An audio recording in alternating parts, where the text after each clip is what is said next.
This original WSRE presentation is made possible by viewers like you. Thank you. Hello everyone, I'm Rameca Vincent Leary and welcome to this edition of inStudio. They're bright, talented, and full of energy. All across America, students are being enlightened while exploring history and its many facets. In the midst of it all, they're educating our society about monumental events, both past and present.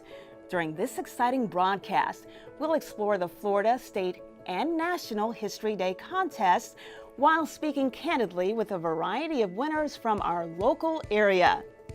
We'll hear about their projects, including their individual journeys. Don't touch that dial. We'll be back right after this.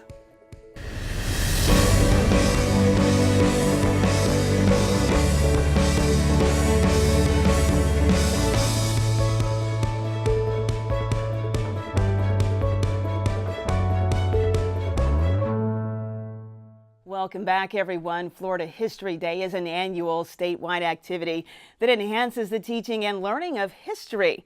Based on a theme selected by National History Day, students in grades 6 through 12 use primary and secondary sources to research a topic relating to local, national, or world history.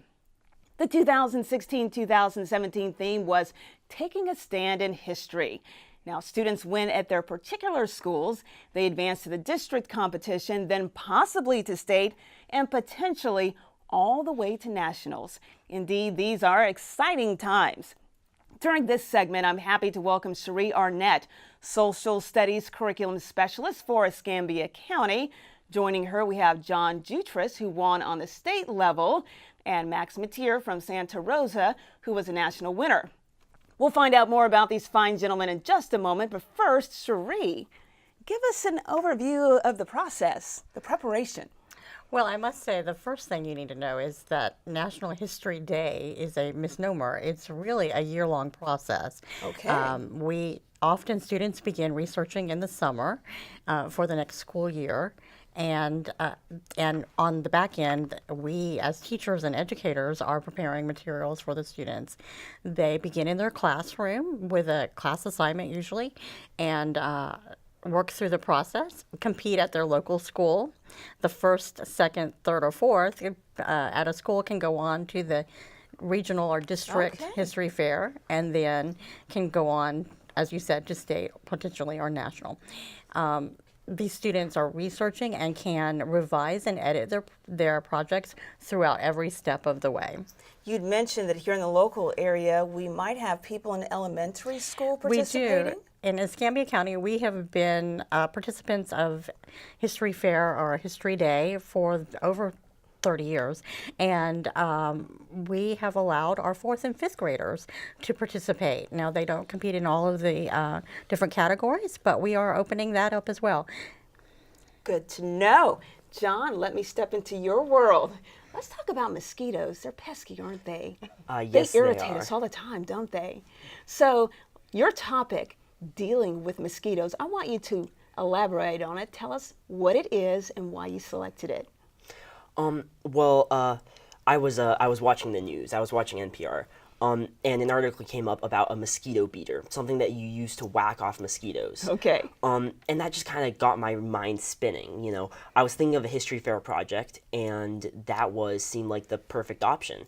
It was something that you could use to fight off mosquitoes, and from that I was like, well, where does this start? You know, when did we first start having problems with mosquitoes? And it turns out it went all the way back. Really? So the Zika virus, was that an inspiration for you regarding this? Yes, it was. That was one of the main reasons that I did it. I wanted to pick something unique for one, and something that had influence today. So, you know, it's not just a problem that we had in the past. It's also something that we're suffering from today. When I saw your board, I said, my goodness, you put such a lot of thought and preparation into that. Dr. Porter, early 1900s, tell us more about him. Well, he was the main advocate for mosquito control. Around the early 1900s, that's when most of the mosquito control happened. Before, it was kind of just if you see a mosquito, whack it, no big control for it. But he started controlling them, started trying to kill the mosquitoes and get rid of the problem. Now back to your board. There were people during that time, as you mentioned, that didn't realize that mosquitoes could be a little dangerous, right? What are some of the issues that people can suffer from regarding mosquitoes that you know of? Well, there's many diseases that they carry, and that's the main problem. There's malaria, yellow fever, as we have today, Zika, and those were the really big diseases. There's others like West Nile, but those took over different parts, and these are different parts of the world. A lot of these were in Florida, though. All right, I'll get back to you in just a moment. Max, loving the bow tie. Well, thank It you. really looks good. Let's talk about the Cuban Missile Crisis. President John F. Kennedy, what was your inspiration for selection? Well, for my project, originally I had started out just thinking about the Cuban Missile Crisis in general. I'm a big Cold War nerd, if I do say so myself. That's all right. I'm a nerd too. Are we all nerds? Okay, we are. Yeah. And originally I had started out thinking, you know, John F. Kennedy, he did all these incredible things and used diplomacy to end the crisis with the negotiations of Khrushchev. Yes. And I thought he takes the stand to be remembered. But 3 months into my research, I actually learned that John F. Kennedy never would have gotten the chance to take a stand had a Soviet submarine fleet commander named Vasily Arkhipov not refused to fire a nuclear torpedo as powerful as the Hiroshima bomb. Speaking of which, our viewing audience, we have a clip right now that we would like to share of Max Matier in action. Each Soviet sub was armed with a nuclear torpedo as powerful as the bomb dropped in Hiroshima. Plus, the sub-commanders had full permission to fire without Moscow's order. And in the midst of quarantine, on October 27th, one of them almost does. Riveting. Absolutely so. Pick up where that clip left off. Basically, what that clip explains is that Vasily Arkhipov, the man I mentioned before, was on a Soviet submarine fleet commander where Moscow had said, if you're ever under attack, you have full permission to fire. So during the Cuban Missile Crisis, Arkhipov's sub, the B-59, ended up having depth charges dropped on it. Now, they had been in 120 degrees with 1 glass of water per day, so the entire crew was delirious. I'm sure they were. Oh, yes. And so everyone wanted to fire, but Arkhipov stopped because of his experience on a previous nuclear submarine where he witnessed multiple people die. And because of that, he refused to fire the torpedo. And due to that decision and his refusal to blow up the Americans, Khrushchev and Kennedy settled the crisis the day after. Remarkable. A lot of pressure on Arkhipov, yes. right? Yes, ma'am. If you were in his shoes at the moment, what would you have been feeling? What would have been going through your mind? It's impossible to say. I'm sure there would have been a whole lot of tension and urgency. But I'd like to think that I'd make the same decision as him, simply because of something Sergei Khrushchev told me when I interviewed him. He said, when you're in the middle of a crisis and you have tension, you have to consider all sides before you make any rash decisions, which in general has stuck with me in a very, very powerful way. So I'd like to think that I'd keep that mentality and mantra, if you will. You mentioned something important. You interviewed Sergei Khrushchev. Yes, Talk ma'am. about that. How did you arrange that? It was certainly an interesting experience, I guess you could call it. So Sergei Khrushchev, the son of the Soviet chairman Nikita Khrushchev, he actually does lectures up in New England, which was very interesting to find out. So I emailed the university where he does lectures, and I said, hey, if you could just forward my questions to him, no need to trouble him. And they say, oh no, he doesn't work here anymore. He uses personal email. Okay. No, naturally I was very surprised. I'm sure you were. So I emailed him, scheduled that out, and in general it was a wonderful experience. All right, first place national junior individual performance. At the time, you were in the Santa Rosa County School District, right, in 8th grade. How did you feel when you found out that you had won? The only word I can think of is certainly surreal. I remember sitting in the stands, I was tapping my leg up and down, my heart was beating, and I heard Dr. Cathy Goren, from Gulf Breeze, Florida, Max Matier. I remember hearing my mom screaming, and I remember me doing a bell kick on the way to the stage. Okay. I remember making finger guns at Dr. Goren. Did you sing At nationals or at the state level? I did, which was at nationals. Sorry, Okay. Which was a little peculiar, but. Earlier in the year, in February, National Endowment for the Humanities asked me and my sister Macy, a fellow national winner, if we could write a song to try and get more kids involved in history. And so we did a parody of One Direction's History, where we sung about NHD and all the great opportunities that it brings to kids across the nation. And so when Nationals came around, they called us and they said, hey, can you do the song this? as the opening for the What an honor. ceremony?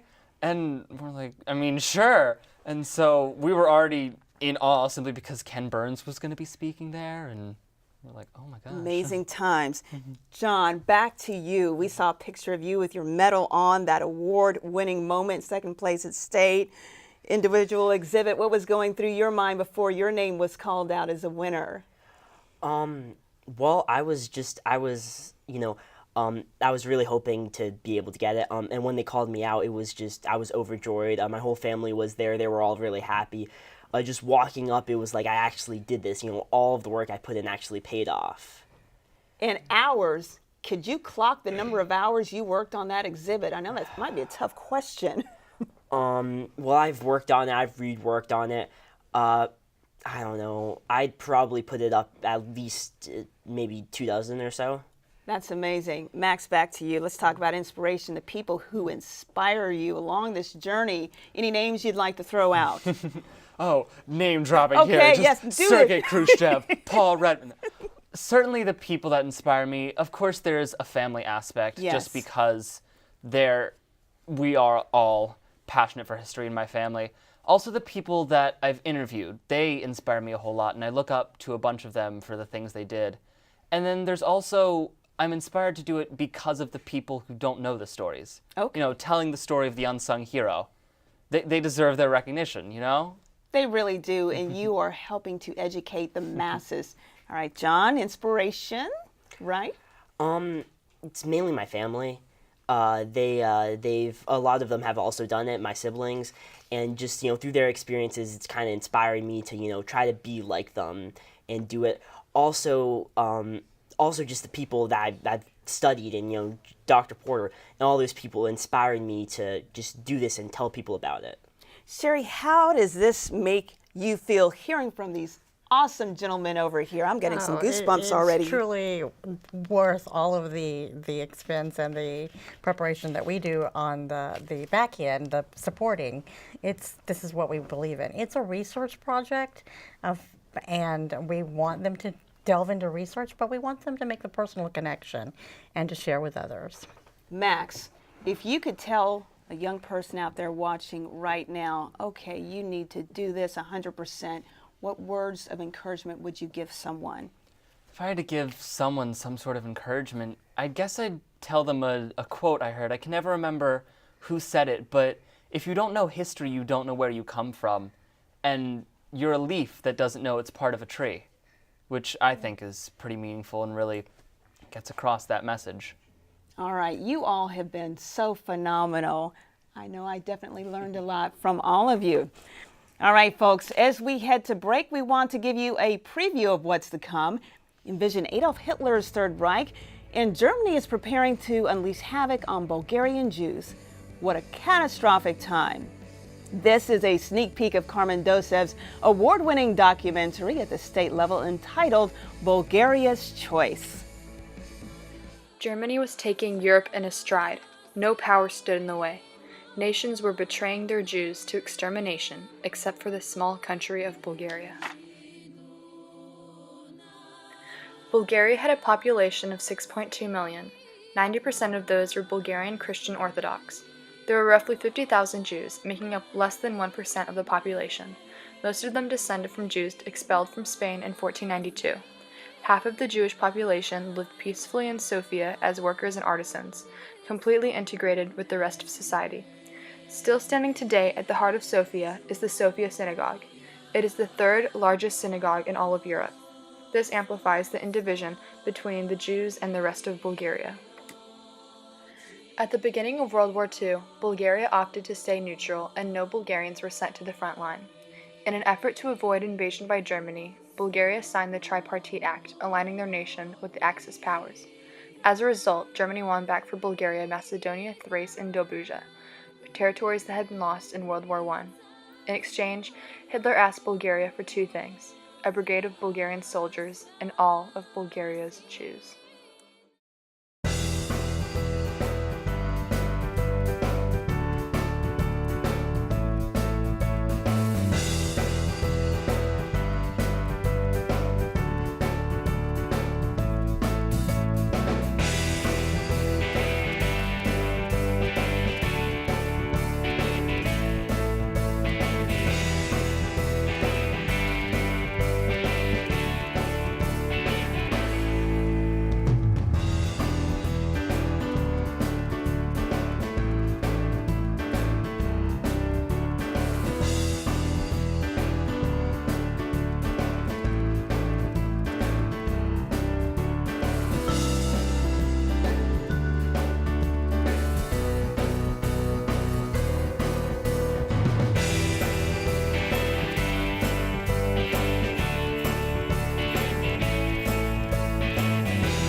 We just saw a sneak peek of Carmen Dosev's documentary, Bulgarias Choice, before the break. It won second place for Senior Individual Documentary at State. We'll hear from this award-winning student, including her lovely mother, Lisa, plus Cherie Arnette, Social Studies Curriculum Specialist with Escambia County, is joining us once again. Welcome, ladies. Now, Carmen, let's start with you. First of all, tell us the thought process behind your selection and how you actually prepared yourself to tackle such a riveting topic. Well, I'd have to say it all started, well, we were in the kitchen cooking, and I mentioned that I had to find a topic to choose for the history day. And we're Bulgarian, and so naturally I wanted to choose something that would be related to me. And my dad told me about the story about Bulgaria saving all their Jews during the Holocaust. I had never heard it before, and likewise, I'm pretty sure no one had ever heard it before. I had never heard that before. So I thought it would be a really cool topic to choose and to research and to learn more about, for two reasons: to learn more about my own history and to tell people a story that they probably never heard of before. Now, that clip that we saw, Hitler was trying very hard, wasn't he? Yes, ma'am. He wanted the Bulgarian Jews to be sent to the death camps, but oh no, something happened. So viewers, we're going to pick it up where that clip left off with this exciting clip from Bulgaria's Choice.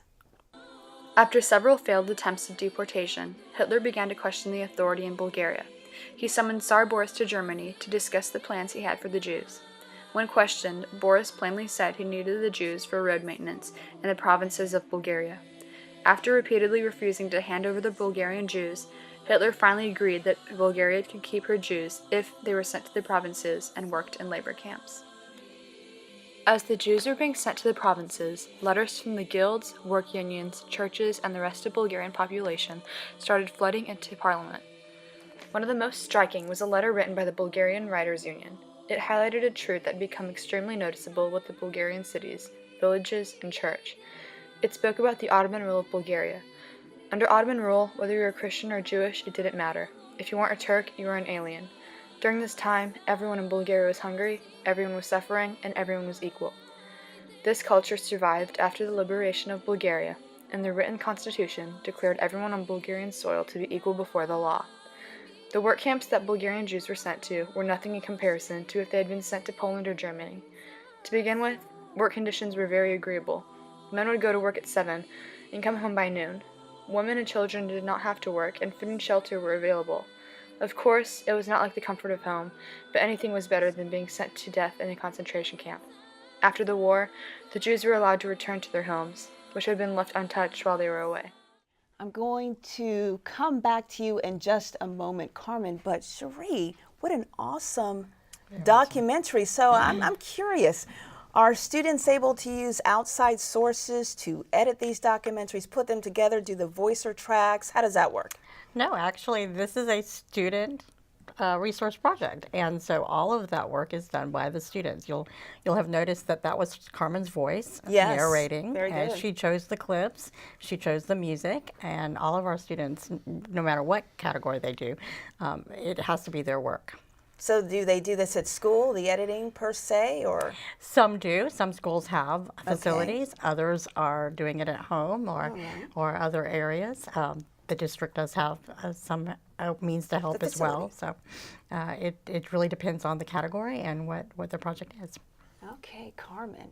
Now, after I saw your documentary, I shed a couple of tears here and there, and I was so happy about, quote, Bulgaria's Choice, no pun intended. But let's talk about what happens after the war ends.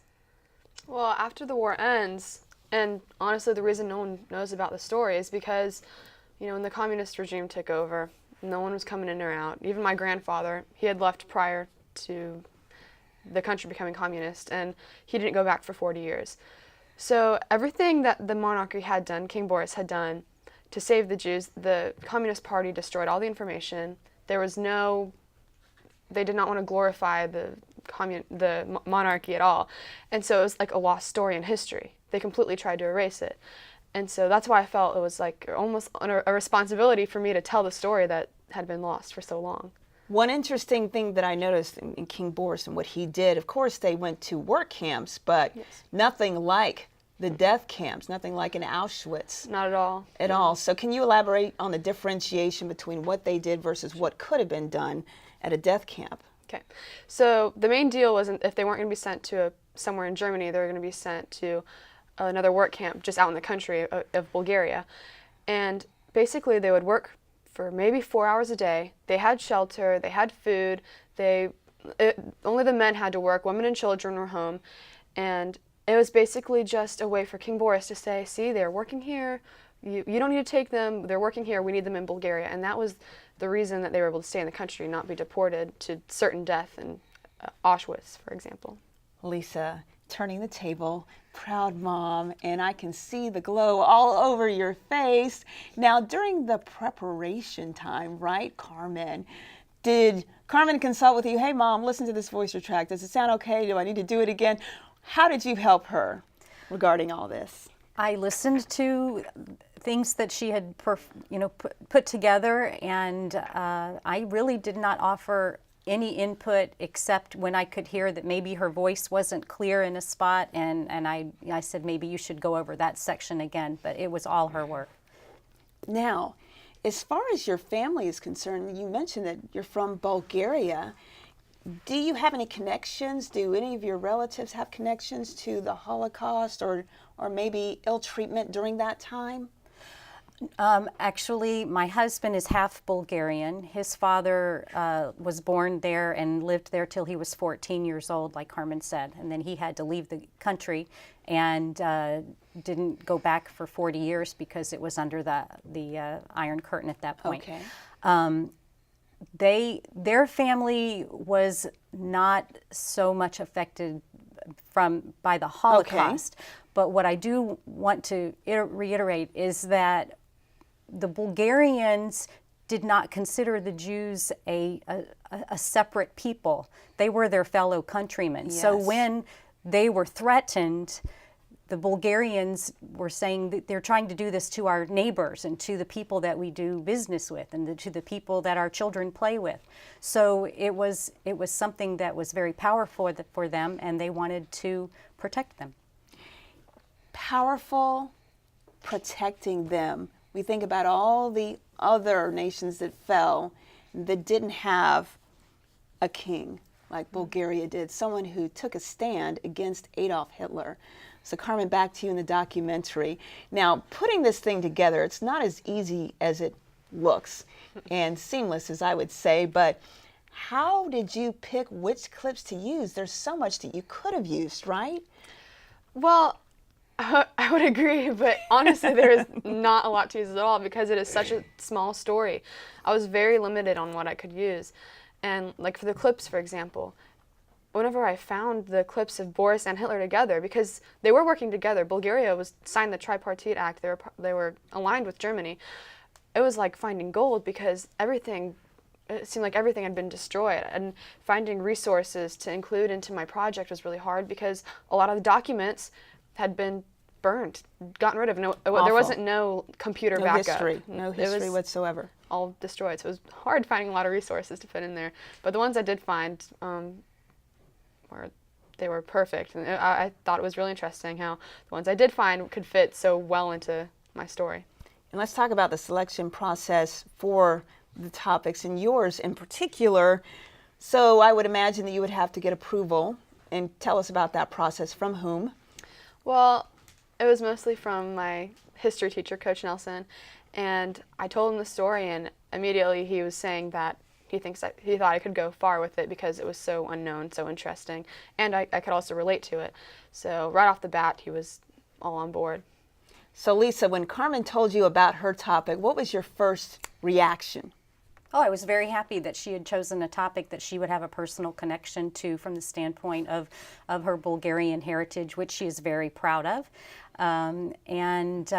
We were fortunate to have been able to travel to Bulgaria twice. 5 years ago we were over there, and then this summer we were able to take another trip over there. So it was my husband, myself, and our 3 younger daughters.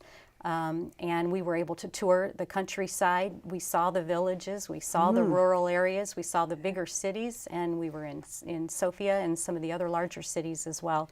So it made a very good connection for being able to see family and see how they live and their history. From an emotional perspective, Carmen, how did that impact you actually being in Bulgaria, right? Right. The first time I was there, it was cool. I was in Bulgaria, but the second time, I knew the villages, because I'd studied about them and I'd heard so much about them.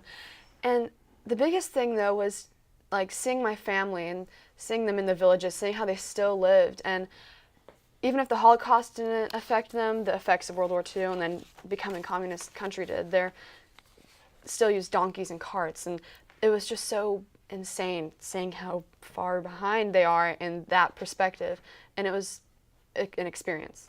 All right, let's talk about motivation. As I asked the others in the previous segment, what can you do to motivate others to go the extra mile, do the research, find out something new, hopefully they can share with others? Well, I definitely say that it's easy to be motivated when you're excited about the topic, or if you have a certain goal in mind. And for me, having the goal of sharing the story that very few people knew about, it motivated me to work hard, not only just for the grade or to get an award, but to really just bring light to something that was very unknown. So proud of you. I know Mom is proud of you, right, Cherie? I'm very proud of her. I'm feeling the love all around the table. Okay, folks, as we head to break, kick back and listen to the captivating voice of Tris Weeks, yet another multifaceted award winner who will be featured in our next segment. Stay with us. We'll be back right after this. First things first, I'ma say all the words inside my head. I'm fired up and tired of the way that things have been. No, ooh, the way that things have been. No, ooh. Second thing second, don't you tell me what you think that I could be. I'm the one at the sail, I'm the master of my sea. Oh, ooh, the master of my sea. Oh, ooh. I was broken from a young age, taking my soul king to the masters are out of my poems. For the few that look at me, took at me, shook at me, feeling me singing from heartache, from the pain, take up my message, from the veins, speaking my lesson, from the brain, seeing the beauty through it. Pain, you make me, oh, you make me a believer, believer. Pain, you break me down and build me up, believer, believer.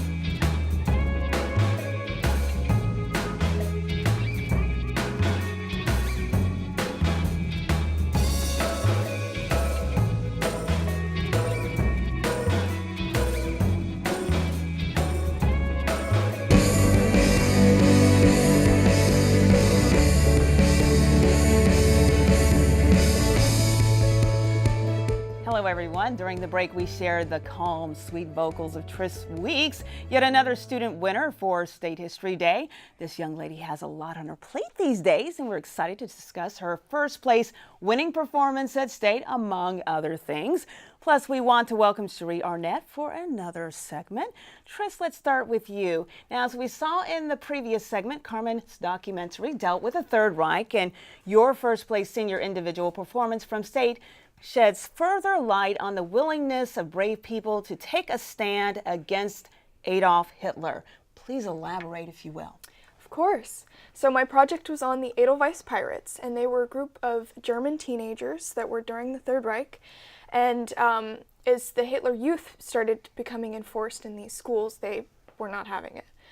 Not at all, right? Not at all. I'm not going with that. Of course. And they presented a list of songs that they couldn't listen to anymore, and they weren't letting them wear makeup, and they weren't letting them hang out with boys. And so that started as the initial motivation for them to drop out of school and to form these underground movements where they would get together and they would listen to swing music and jazz music and American composers and things that were banned, and they started writing music that was protesting Hitler's regime and the hatred and bigotry that was going on, and eventually they turned into resistance fighters that would derail trains that were going to concentration camps, and really just incredible, brave human beings. So this is what we're going to do, Tris. We are going to give our viewers a sneak peek of your first place award from State. Let's take a listen. With this feeling in my bones, I know the drastic changes we made to our home, and we are the Edelweiss Pirates.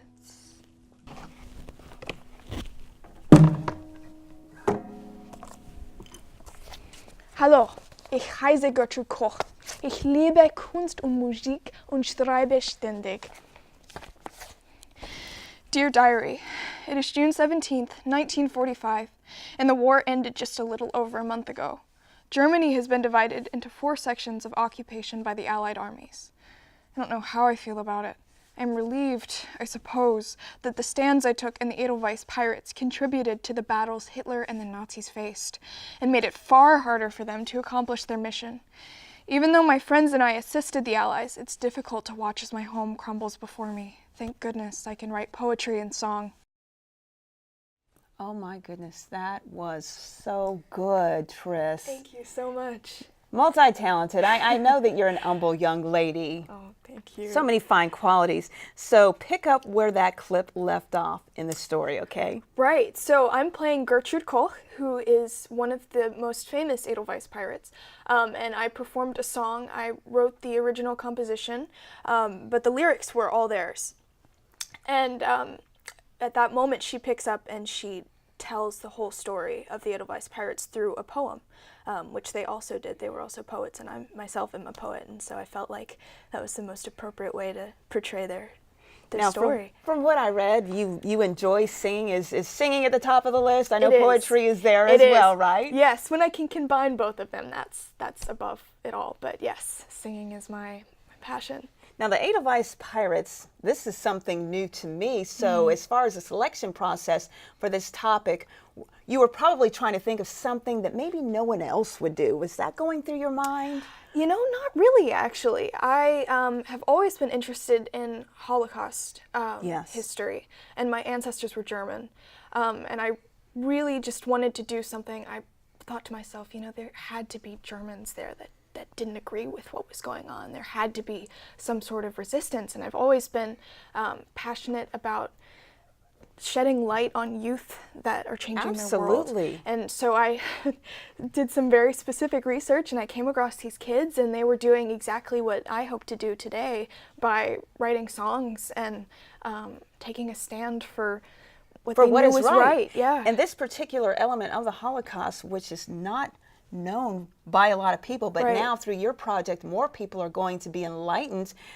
I think we really appreciate that, even more so. So let's talk about some of the other things that you do. All right. Tyler Robinson Foundation. I want you to elaborate on that. And of course, we know he had cancer, and we're going to have you talk about his favorite group, but your involvement with all of this. Yes. So several years ago, I met a young man named Ethan Ferguson who had brain cancer, and my perspective on life was completely turned upside down, and all my priorities were rearranged. As a young person, I was just going into high school, and he specifically inspired me to start raising money for something. I didn't know what foundation I was going to channel it into yet, but I came across the story of Tyler Robinson. Yes. And he was this selfless light who he used his Make-A-Wish for a best friend for his for a present for his best friend and to help a refugee family, and was just one of those incredible people. And so I started doing benefit concerts and getting students involved and doing speeches and trying to capitalize on, you know, even though I'm a teenager and I'm a young person and this feels like a small amount of money, it can still make a difference. And I hear that you have raised over $28,000 for the foundation, which is exceptional, and we encourage everyone to do something, to be a humanitarian, really. That's wonderful work. Thank you. Now, at age 14, yes, you've done quite a bit, haven't you? Let's talk about Global Unity Day. All right. So this project was actually inspired by the Tyler Robinson Foundation, but on behalf of the organization, I got the chance to go to Amsterdam and meet a bunch of their global ambassadors, and it reminded me how Imagine Dragons, which is the group that helped found the foundation, has united all these people through their music and through their selfless cause. And I wanted to share that with the rest of the world because it was such an incredible thing. And so anyway, I got kids around the world to submit videos, and we put this song together to demonstrate that. Speaking of sharing, let's share a clip from the cover, and you'll see a familiar face in that clip. Let's take a look. It's time to begin, isn't it? I get a little bit bigger, but then I'll admit I'm just the same as I was. Now don't you understand that I'm never changing who I am? It's time to begin, isn't it? I get a little bit bigger, but then I'll admit I'm just the same as I was. Don't you understand that I'm never changing who I am? Never changing who I am. I could listen to that 100 times. Honestly, you are so talented. Let's shift gears for just a moment. You do a lot of charity work. You actually do free performances for the public, and coming up pretty soon, you have something on your plate regarding Sacred Heart Children's Hospital. Tell us what that is. My band and I are going to be performing for cancer patients at Sacred Heart Children's Hospital. So we've put together a set list of some of my original compositions and some well-known covers that hopefully the kids will really enjoy. And we just want to bring some light into a place that can feel rather dark sometimes. Now, I hear that you had a pretty busy summer, right? You traveled abroad, Interlochen Arts Academy, the camp that was held, and hey, to get into that thing is pretty tough, right? Apparently it is, yes. I went and studied songwriting and rock vocals there, and just so incredible to be surrounded by youth that are passionate about music. So what we're going to do now is just take a little look at what encompasses Interlochen. Interlochen Arts Camp 2017.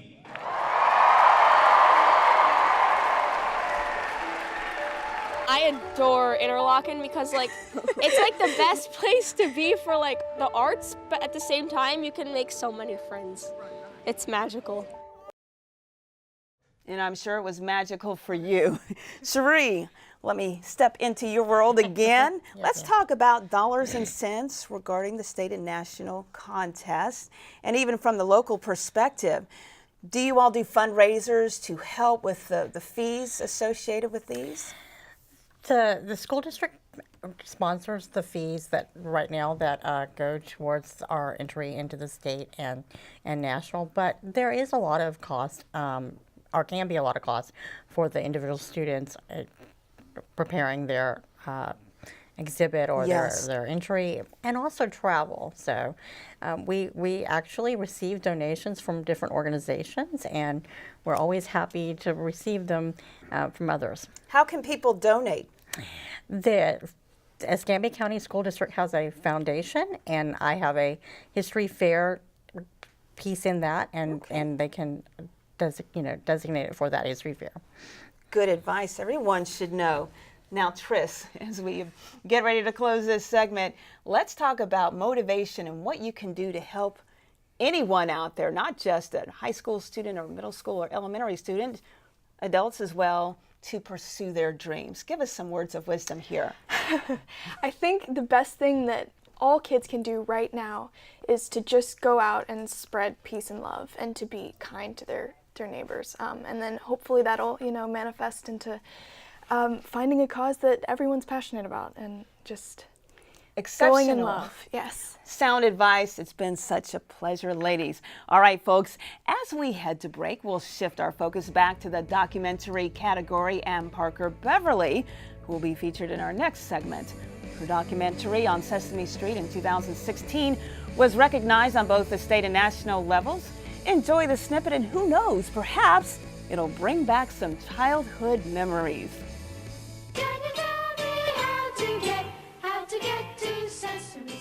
Sesame Street's creation began with the help of Sarah, the 3-year-old daughter of Lloyd Morissette, the Carnegie Foundation executive. She had a daily routine of watching the local test patterns. This unusual behavior intrigued Joan Gans Cooney. The two began thinking of ideas, each wondering how television, a popular source of entertainment, could be packaged with education. This was a risky undertaking, with shows such as Captain Kangaroo, Mr. Rogers, Bozo, and Romper Room dominating much of children's television during the 1960s. It was also a crucial period in American history, the Civil Rights era. As Osbar described, if we look at history in 1969, a lot of stuff was happening. The Vietnam War, the color TV, the Man on the Moon, and Sesame Street, a new world with incredible characters on public television.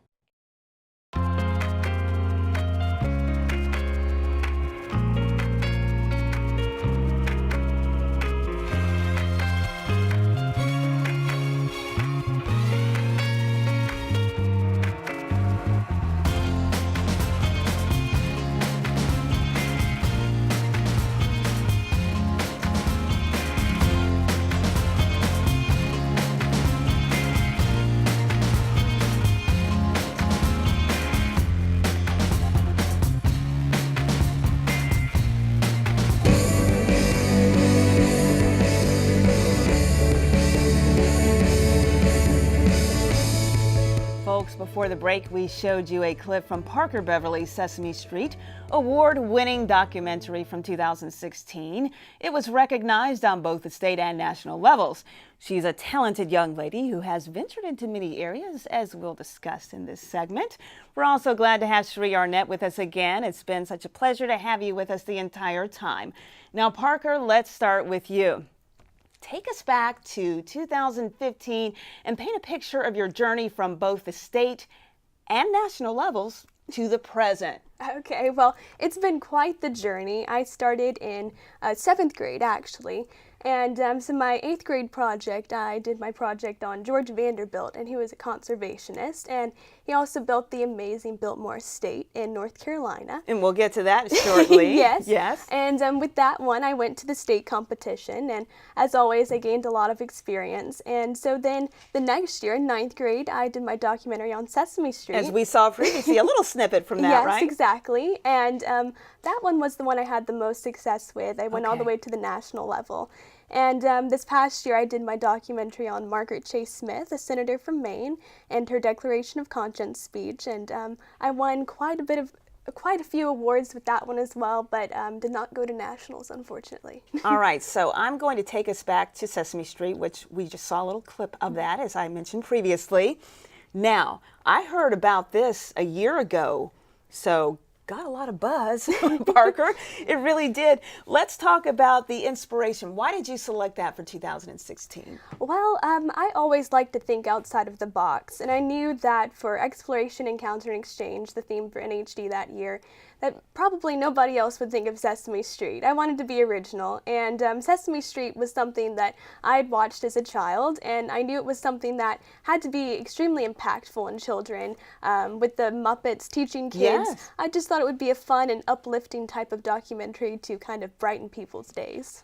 Now, when it came to selecting the clips, that could be tough. So many seasons of Sesame Street, right? Yes. So how did you whittle all this down? Yes, it was quite difficult. Of course, Sesame Street has a long and complex history, and I wanted to include some of the more famous clips because maybe some nostalgia, and Yes. the judges, of course, you want to get at their heartstrings a little bit to, maybe get some good comments from the judges, of course, but I tried to pick clips that made sense with what I was saying, and I like the old ones, really, myself. Oh, I know. Let's talk about the national recognition for Sesame Street. Can you elaborate on that just a bit? Yes, I actually was awarded the Outstanding Entry Award for the state of Florida. So out of all of the entries from Florida, the state coordinator, they collaborated and decided to pick me as the award winner. And so it was quite an honor to be selected from a state that's so competitive and so big for my documentary to be awarded that. All right, so let's go back to 2015 and George Washington Vanderbilt. And a lot of people that I know have visited Biltmore Place, a lot have. But I was so happy when I saw your documentary because I learned quite a bit myself. Give us an overview of who he is. Well, George Vanderbilt, he's quite an interesting man. He was a part of the Vanderbilt family, Yes. so most people know them as wealthy people, but they didn't really emphasize their wealth, although he did have a beautiful mansion, the Biltmore Estate. He was really focused on helping the public, and so he used his wealth for the benefit of the American public and the people in North Carolina. So he actually established the first school in America for forestry, and so that has led to conservation efforts and trying to stop deforestation and things like that. Environmental activist, and we know that he definitely was. Can you mention some specific things aside from what you just stated that he has done regarding the parks and park services? Yes, well, he actually created the first national forest called Pisgah National Forest in North Carolina, and this was actually part of his estate, but he wanted to designate it as a national forest for conservation. So it kind of inspired other people to take the initiative to preserve our nation's beauty. And speaking of that, we do have a clip that we would like to share with you, our viewing audience, what Parker just did in 2015. George Vanderbilt was a leader in conservation by first taking the plunge and being the first to take the plunge and doing what no one else in America was doing at that time, which is sustainable forest management. He put his money and his resources behind that effort, and that's what really made him a leader. Mr. George Vanderbilt's legacy lives on through the Biltmore Estate. In 1930, Cornelia Vanderbilt Cecil opened the estate to the public to continue her father's dream. Today, the Biltmore Estate is a very profitable company. Each year, it is estimated that more than 1 million guests visit the mansion. Every day, a new visitor walks through the forest, up the long pathway, and through the tall arched doorway to be welcomed by the same hospitality that the guests of the past were greeted with. Each day, another is inspired by the architectural ingenuity the Biltmore encompasses so well. This is exactly how Mr. Vanderbilt wanted to be remembered, as an architectural genius and environmental activist who imagined such a place of grand beauty. Quick question, have you ever visited the Biltmore Estate yourself? I actually have. That is actually what inspired me to do that documentary. I visited in the summer, and I was just amazed at how beautiful the estate was, and I wanted to learn more about the man who built the estate. I know I learned a lot when I was watching your documentary. Cherie, I'm going to head over to this corner again. Okay. We know we're in the midst of 2017, 2018, the school year, right? So what is the theme? Conflict and compromise in history. So we're talking about conflicts, compromises, how they are intertwined, how maybe a conflict compromise something. Okay. People are, but it's always in history. Right. Giving the significance. So of the guests that we've had on the show, do you know if any are interested in? They are, and I'm No, I don't want you to divulge anything. Others to continue again. I know that you will definitely do that. Okay, Parker, let's talk about a phenomenal woman, Margaret Chase Smith. Who was she? Well, Margaret Chase Smith, she was from Maine, and so she was quite an inspirational lady and one that I certainly admire. I found her last year for my History Day project, and she was the first female senator, and she was also the first female to serve in both houses of Congress. She was a woman of many firsts, and actually was the first female to be nominated by a major party for president in 1964.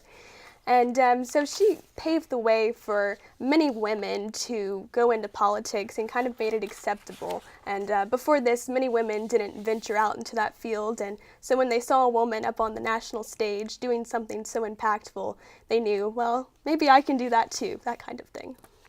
So when you were researching her, you may have had an aha moment or two. Can you maybe mention one? Well, you know, I did have a lot of aha moments.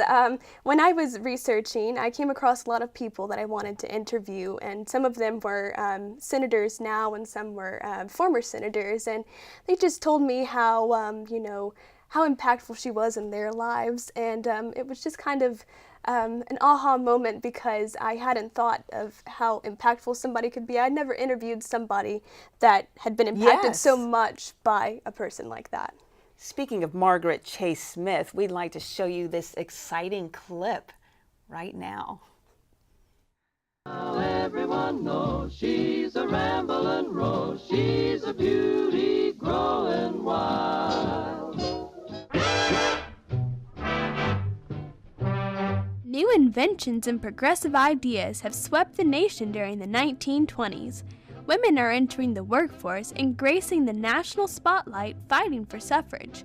However, Washington, D.C. is still exclusive to men. One lady in Skowhegan, Maine is determined to change this. This lady is Margaret Chase, who has just skyrocketed to fame after becoming the president of the Business and Professional Women's Club of Maine. Clyde Smith, a prominent Maine politician, and Margaret Chase were married in 1930. She continued to serve on the Republican State Committee, but after Clyde won the 1936 U.S. congressional election, the Smiths were off to Washington, with Margaret becoming her husband's assistant. In 1940, Congressman Smith died unexpectedly. Maine elected for Margaret to fill his seat. Determined to keep her husband's seat, she ran for election in November, winning 65% of the vote. Amazing story. So tell us what happens after this clip ended. Well, after her husband died, she actually assumed his position. The state of Maine elected to give her the seat because they trusted her so much. And so she was not satisfied with just being in there for the remainder of his tenure. She instead decided that she herself wanted to run for that seat, and she did. And she most definitely won by a landslide. A landslide. And then going on, she decided to set her eyes on the Senate, and she won that race in a landslide too. The people of Maine just really loved Margaret Chase Smith, and they still do. And I'll tell you this, I lived in Maine for 2.5 years, 10 feet of snow and all of that, but I know what an inspiration that she was. So speaking of current senators these days and other women for that matter, can you think of maybe any women that may have been influenced or encouraged by her? Yes, well, I'm sure there were many, but some of the ones that I spoke to personally were senators like Senator Kay Bailey Hutchison, who was a former senator from Texas. Also, Olympia Snowe, she was a senator from Maine. She herself actually got to spend some time with Margaret Chase Smith when she was still alive after she retired, and was really inspired by her. And then you think about women that have run for president like Sarah Palin, Hillary Clinton, of course. All of those people, I'm sure they had to be inspired by somebody like Margaret Chase Smith. I am sure they did. Do you know if did she have any children? She did not have any children, actually. I know she wanted children, but she never remarried. Okay. I think about what is right before you here? I see must be 100 buttons right here. Yes, quite a few. Do you want to hold that up for just a moment? Just hold it up for a few seconds here. Lots and lots of buttons. Yeah. And we'll just have you hold that up. Tell us what that is, number one, and the significance of it. Well, this right here, these are a bunch of buttons that if you go to National History Day, it's kind of a tradition at National History Day where you go and talk to other people from different states and even from different countries. I know there's someone here from like China and Korea. And you get to meet other kids that are also passionate about history, and you can exchange pens. Each state has their own designated pen. And it's just a fun way to get to know people and a little memento that you can get along the way. I definitely think it's one of the most fun parts of History Fair. Well, my next question is, have you collected any buttons, and do you know how many? Oh my, I have not counted, but too many. Too many to count, that's for sure. All right, let's talk about motivation. You've done quite a bit over these years, and I know that you've inspired quite a few people, and all the other guests have mentioned that as well.